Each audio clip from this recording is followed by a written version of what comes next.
Hablamos de 1816, hablamos de este 9 de julio. Y para hablar de la historia, tenemos nuestra primera nota en esta tarde y la saludamos. Ella es Valeria Caruso, es doctora en historia, es escritora, es becaria del CONICET. ¿Cómo te va, Valeria? Quique Alcoba, en Viento a Favor en la Radio de las Madres, te saludamos y te agradecemos nuevamente tu presencia en el programa.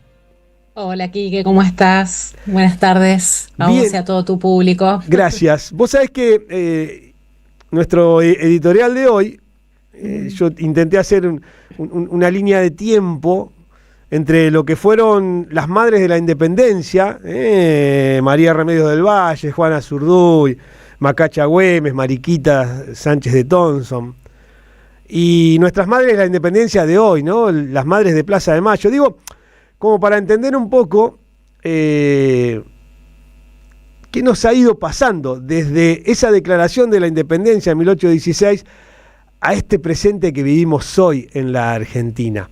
Y yo siempre considero que las madres, las mujeres de la historia de la Argentina no han sido reconocidas como realmente se merece por su lucha, por su entrega, y han tenido una participación muy importante en toda la historia de la Argentina y especialmente en la independencia.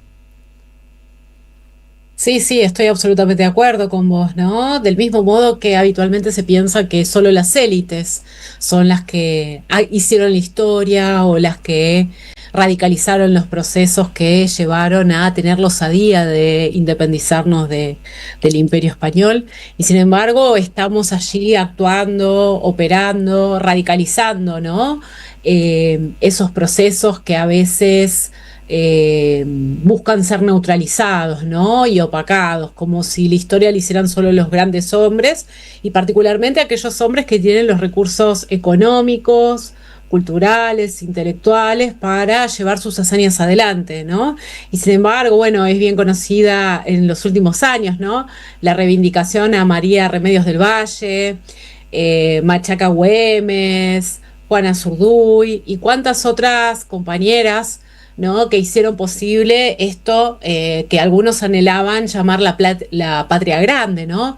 Recordemos que el acta de independencia no es el acta de independencia de la República Argentina, sino que dice de las Provincias Unidas de América del Sur, ¿no? Y entonces tenía la intención justamente de dar cuenta de que este espacio era un espacio geográfico y humano mucho más amplio de aquel tradicionalmente comprendido, y cuando hablo de un espacio social más amplio también hablo de las mujeres allí actuando, ¿no? Y haciendo lo posible, ampliando las fronteras y construyendo otras nuevas, ¿no? Otras donde ese sentimiento de ser un pueblo liberado o ser muchos pueblos liberados, ¿no? Esos pueblos unidos de América del Sur iban a construir una nueva patria, un nuevo sentido de nación que no obedecía a las fronteras y a los límites que finalmente fueron teniendo las naciones latinoamericanas contemporáneas, sino un sentido mucho más amplio. Por eso, por ejemplo, José de San Martín va a instruir para que se lea las obras de Garcilaso de la Vega, ¿no? Aquel descendiente de mestizos en el antiguo imperio inca, ¿no? Que daba cuenta de todos los abusos de la colonia española en América del Sur y de todo lo fantástico y profundamente americano que tenía la cultura incaica, ¿no? Es por eso también que cuando llegue el ejército de liberación de San Martín va a ser condecorado por las damas potosinas, por ejemplo, con una estatuilla de plata potosina, ¿no? Que en su centro tiene la figura de un indígena inca coronada con el gorro frigio de la libertad, esa libertad que San Martín estaba conquistando para esas provincias unidas del sur, ¿no? Esa pieza que te estoy comentando se encuentra exhibida en el Museo Histórico Nacional, y por eso es importante volver, ¿no? ¿Cuáles son las parcialidades étnicas, raciales, de género que habitan y habitaron esta construcción de lo que hoy llamamos Argentina? Valeria, trasladar eso que pasó en nuestra historia y traerlo a este presente, también nos marca un poco lo que hemos sido como nación, como sociedad.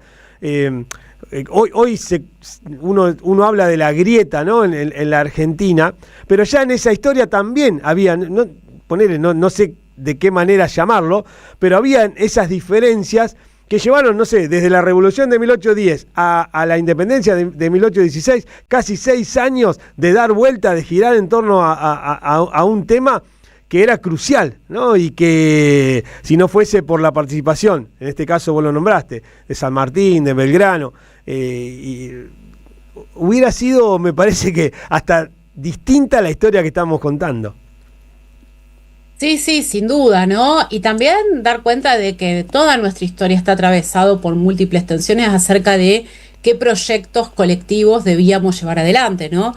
Ya en la época de 1816, recordemos, el rey Fernando VII está recobrando cada una de sus antiguas posesiones coloniales en América, ¿no?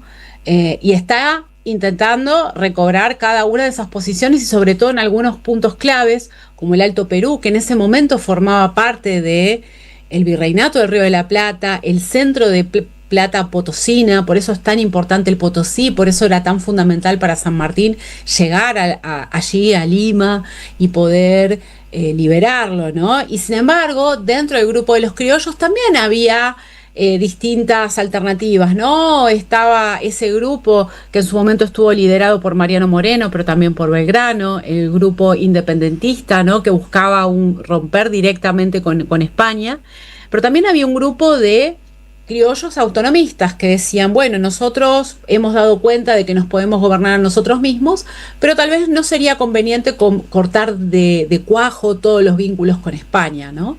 Y en esas tensiones, que al primer momento se van a dirimir entre morenistas y saavedristas, bueno, van a recorrer toda la primera década de 1820, ¿no? De 1810 a 1820, estoy queriendo decir, ¿no? Y cuando llegamos a la situación de declarar la independencia, ese era solamente uno de los objetivos que se proponía ese Congreso de Tucumán, que vos sabés que el acta de independencia se firma el 9 de julio de 1816, pero el Congreso, que tenía por objetivo sancionar una constitución y crear una nueva forma de gobierno, además de declarar la independencia, empieza sus reuniones, ¿sabes cuándo?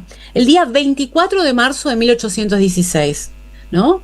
Fíjate, ¿no? La recurrencia histórica de ciertas fechas, ¿no? Para dar cuenta de procesos históricos en el país es absolutamente fascinante, ¿no? Pero finalmente lo que se logra llegar a acuerdos, están, digamos, casi 4 meses sesionando, discutiendo, porque justamente no se pueden poner de acuerdo ni en la forma de gobierno, ni en el tipo de constitución que van a tener, porque justamente hay tensiones entre los grupos centralistas que quieren poner a Buenos Aires en primer lugar, pero también la Liga de los Pueblos Libres, ¿no? Comandada por Artigas y varias de las provincias del litoral, que quieren que se asegure una forma federativa del reparto del poder. También hay algunas otras provincias que sospechan de la centralidad que tiene Buenos Aires, ¿no? En este armado organizacional. Por eso el Congreso se celebra en Tucumán y no en Buenos Aires. Digo, escucha, perdón. No, seguí, perdón. No, y la urgencia de la situación, es decir, de la campaña de la reconquista realista que se lanza desde el norte, es decir, desde el Alto Perú hacia el sur, ¿no? Y también el peligro portugués que está acechando a la propia banda oriental, obliga justamente a declarar la independencia. ¿Por qué? Porque el gobernador de entonces Cuyo, el general San Martín, está organizando la campaña de los Andes y no quiere, ¿no? Emprender esa expedición como si fuera un rebelde. Lo que él está tratando de conducir es el ejército de una nación independiente. Pero si no nos declaramos como una nación independiente, ¿no? Vamos a ser tratados como sediciosos, como rebeldes al mando del rey, y por lo tanto, ¿no? No tendría sentido esa gesta que está involucrando a tantos hombres y mujeres. Y es por eso la situación fundamental de esta declaración de independencia, ¿no? Que nos da sentido de nación. Y es aquí para muchos, y efectivamente es que se crea esta nueva nación nación que busca tener un lugar en la historia de América, pero pensando la América grande, ¿no? Esa América de las Provincias Unidas del Sur, ¿no? Pensemos que todavía la idea de nación como hoy la entendemos Sí, sí. no está circulando. Entonces, ¿qué es lo que organiza la idea de nación en este momento? Es la idea de pueblos, ¿no? Y de que los pueblos se organizan a través de provincias, ¿no? Y es por eso que toma esta forma digamos, si nosotros vamos al acta de declaración de la independencia, la formulación es justamente las Provincias Unidas de América del Sur, y entre esas provincias forman parte, por ejemplo, Tarija, el Alto Perú, Chuquisaca, que es lo que hoy conocemos como Sucre, ¿no? Porque formaban parte de nuestra extensión territorial, y donde estaba también el corazón de la economía colonial, ¿no? No aquí en esta parte que era bastante marginal en términos económicos y humanos, sino estaba en el norte, ¿no?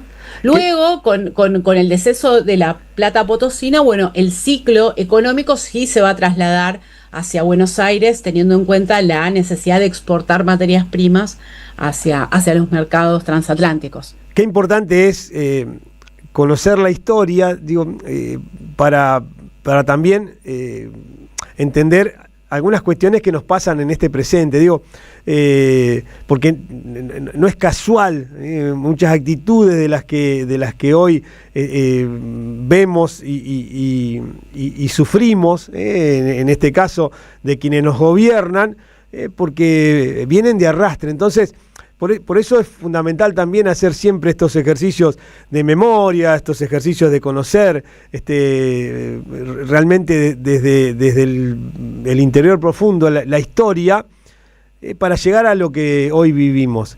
Y lo que vivimos en este 9 de julio, en este presente, también nos marca lo que pretenden que seamos como Argentina hoy, ¿no? Un país sumiso, un país en el que nos quieren hacer sentir como si fuéramos una colonia. Se celebró el 4 de julio la independencia de los Estados Unidos con drones y fuegos artificiales, y el 9 de julio casi que pasó desapercibido. Por eso me parece que nosotros debemos mantener esto, esta realidad de lo que se vivió en la Argentina, para no repetir estos errores de hoy del presente. Sí, y yo creo sobre todo de que ser argentino vale la pena, ¿no? Ser americano vale la pena, ¿no? Totalmente.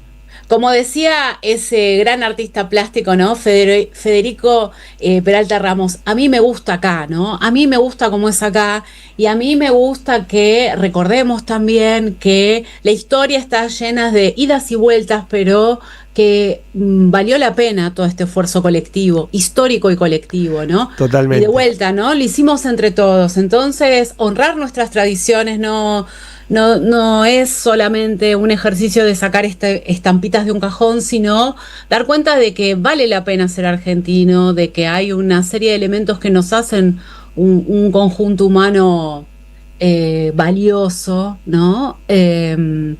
Y que es necesario seguir honrando nuestras tradiciones y dar cuenta de por qué queremos ser un país independiente, ¿no? No subordinado, ¿no? Pensemos, a mí me gusta también pensar que las mujeres y los hombres de este proceso emancipatorio se jugaron sus patrimonios, sus capitales simbólicos también, sus vidas cotidianas.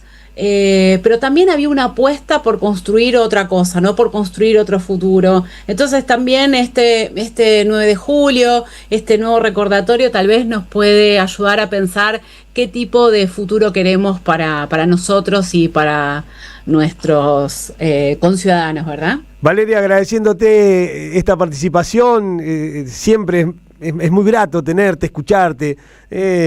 Pero antes de cerrar, quiero que me cuentes, porque sigue girando tu libro. Ahora el 17 hay una nueva presentación. Contame cómo va todo eso. Bien, bueno, muchas gracias por tus comentarios respecto a estas breves participaciones, haciendo algún comentario sobre historia argentina, que es para lo que me he formado, ¿no? Desde hace más de 20 años yo trabajo en la Universidad de Buenos Aires, un espacio en el que me formé. y en el que, producto de una de mis investigaciones, publiqué un libro que se llama La imaginación sindical, política y cultura en la CGT de los argentinos, que este día viernes 17 de julio lo estaremos presentando en la librería de Fondo de Cultura Económica, aquí en la calle Costa Rica, en el barrio porteño de Palermo. Costa Rica 4568. Exactamente, vamos a estar presentando el libro junto a Pacha Carreira Griot y a Vanessa Sile. Bien. Así que bueno, están todos y todas invitadas. Será un gustazo contar con vuestra presencia para un poco conversar acerca de, bueno, qué capacidades de imaginar otros futuros posibles tenemos en la actualidad, ¿no? Bien. Y cómo la historia puede ser un faro para alumbrarnos hacia otras alternativas, ¿no? La imaginación sindical, política y cultura en la CGT de los argentinos, de Valeria Caruso, 17 de julio, 18 horas, entrada libre en la librería del Fondo Centro Cultural, Costa Rica 4568.